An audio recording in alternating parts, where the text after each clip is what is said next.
The myth, the legend, the power behind Tesla, Mr. Musk. Ladies and gentlemen, today we are going to talk about Musk, his vision about the future, his thinking big, and of course, let's talk about his challenges along the way. We've got people that hate Tesla, or they just think it's inflated, it's kind of a stock in a bubble, and they have been shorting Tesla. I don't personally understand why this is the case, because we can clearly see that the future is about decarbonization.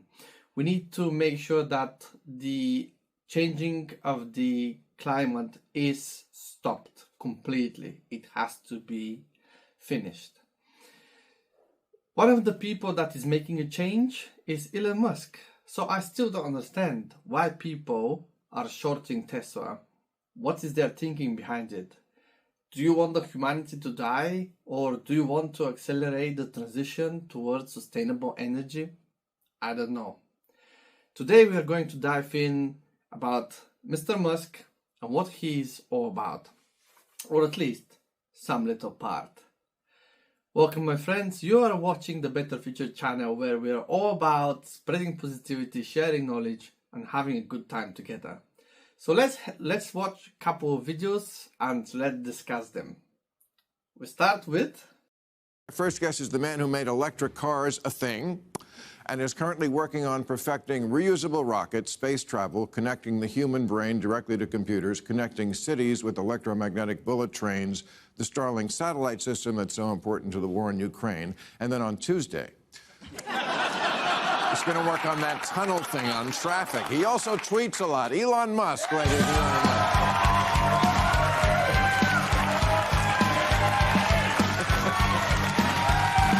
Look at you.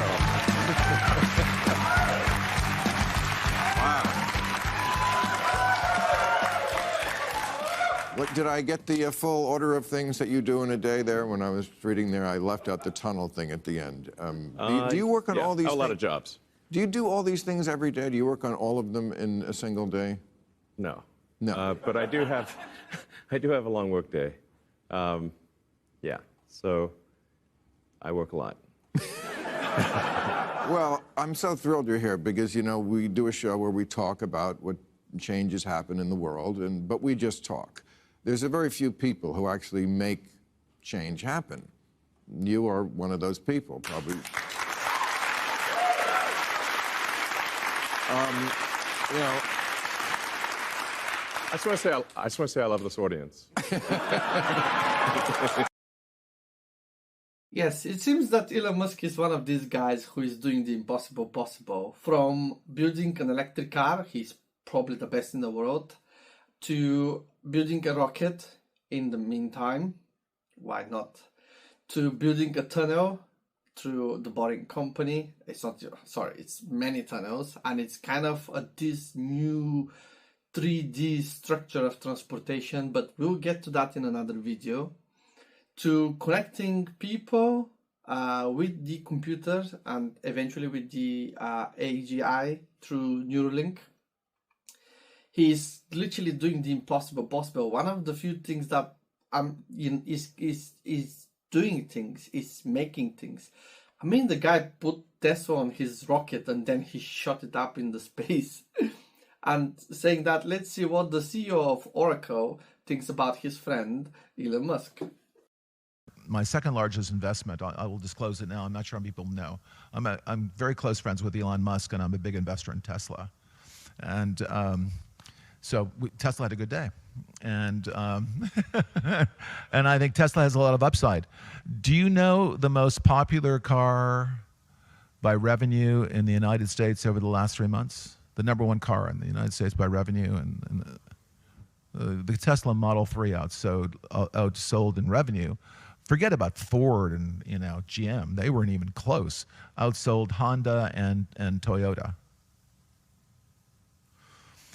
I loved all the articles about, and I would, Elon doesn't know what he's doing. The pictures of him smoking dope, And the Wall Street Journal, writing all these articles, he's going to have to go out for money. I'm really smart. I work for the Wall Street Journal. I know a lot about writings for the Wall Street Journal. This is not going to endear us to the Wall Street Journal, though I read it every day. I do. It's my favorite newspaper. I'll be honest. It's my favorite newspaper. It's my favorite newspaper. Yeah, that's my favorite newspaper. More than The Economist now.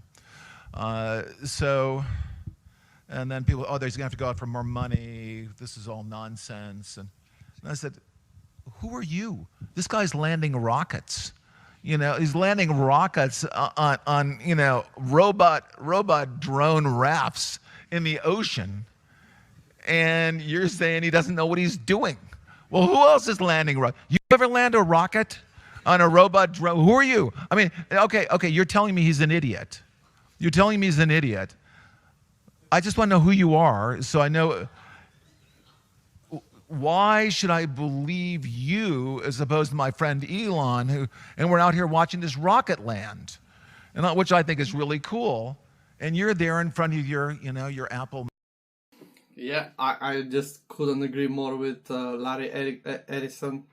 It's just like, it's amazing to see how people are divided by the persona Elon Musk is. It's so strange to see that some people just think he's a fake and he's like misleading the public, and then others are turning to data and saying, hey, listen, this guy is doing the impossible possible. He's making things happen and he's thinking big. When we are talking about thinking big, we're not talking about just Tesla as a car. The guy is his main chief engineer for SpaceX. So he is the one responsible for the final decisions, what goes into the rockets, what changes, what things they're going to add on, what things they're going to change. Of course, he's having a team of very well educated, highly productive and efficient staff. However, he's the one deciding how these companies are going to work and what are they striving for. And one of the way he thinks, Elon Musk is thinking, is just big. When he went about Tesla, he didn't build some small factory. No, he built a gigafactory. And then he stopped there. Sure. No. What he did is he went to China and he built another gigafactory. And then he said, oh, you know what? This is great. Let me have one more in America. Boom, another gigafactory. Now it's time for Europe. And then Giga Berlin was born.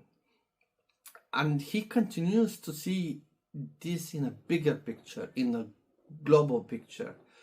And with SpaceX, he's even seeing this beyond Earth and colonizing another planet. There are people out there that are thinking, oh, I want to buy this house and I wonder how much it's going to cost me to flip it for profit, right?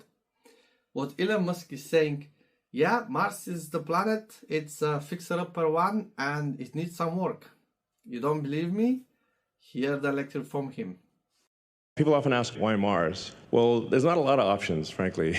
Venus is a superheated, high-pressure acid bath. You don't want to go to Venus. And then the moon is close, but it doesn't have an atmosphere. The gravity is only 1/6 that of Earth, and it's missing a lot of key resources. Also, the insulating value of the moon in Mars is much less. So if there's something that takes out Earth, like let's say there's a World War III, global thermonuclear warfare, they'll probably throw a few nukes at the moon. Whereas it's way harder to shoot Mars with nuclear. And Mars would see it coming and probably have some time to stop the inbound missiles. So the value of Mars, the distance and time required to get to Mars actually has an insulating benefit for the continuation of consciousness, even if there's something terrible happens on Earth. And then once we go beyond Mars, there's some asteroids like Ceres, some of the moons of Jupiter. The Starship would ultimately be capable of reaching anywhere in the solar system. Then we'll need something so a new level of technology to go to other star systems. But if we can't at least get to Mars, then other star systems are hopeless. I mean, it's a fixer-upper of a planet, okay? It needs some work, but... Okay, terraforming of another planet seems to be onto the daily task list of Mr. Elon Musk. However, he's never stopped thinking about the Earth. And there is a question on an interview about 2050, which is after quite a few decades from now. And it's talk about the climate. And Elon Musk is probably the one person who's done the most against the greenhouses emissions and the cars with internal combustion engine. There's a consensus of scientists, a large consensus of scientists who believe that if we haven't completely eliminated greenhouse gases or offset them completely by 2050, effectively we're inviting climate catastrophe. Do you believe there is a pathway to avoid that catastrophe, and what would it look like? Yeah. So I am not one of the doomsday people, which may surprise. I actually think we're on a good path. But at the same time, I want us to caution against complacency.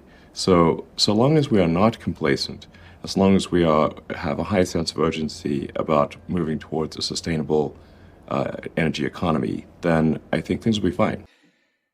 Thank you for watching today's episode. Please make sure that you subscribe for the channel as it helps with the YouTube algorithm. I look forward to see you in the next episode. In the meantime, enjoy SpaceX presentation. See you soon. Go, no, go, pull for Flight 3 of Starship. Goodbye 2. Go. Stage 1. Go. Stage 2. Go. Flight directors, go for push.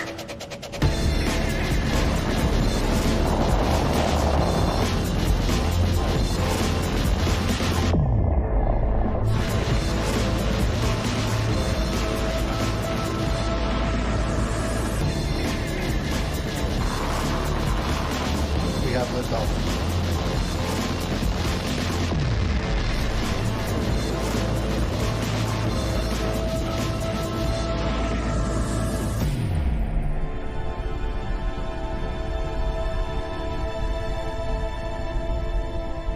Vehicles pitching downrange.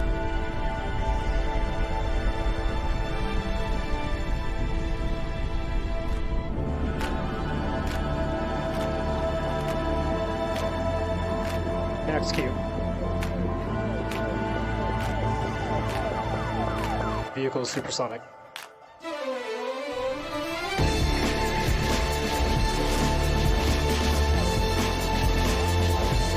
Stage separation.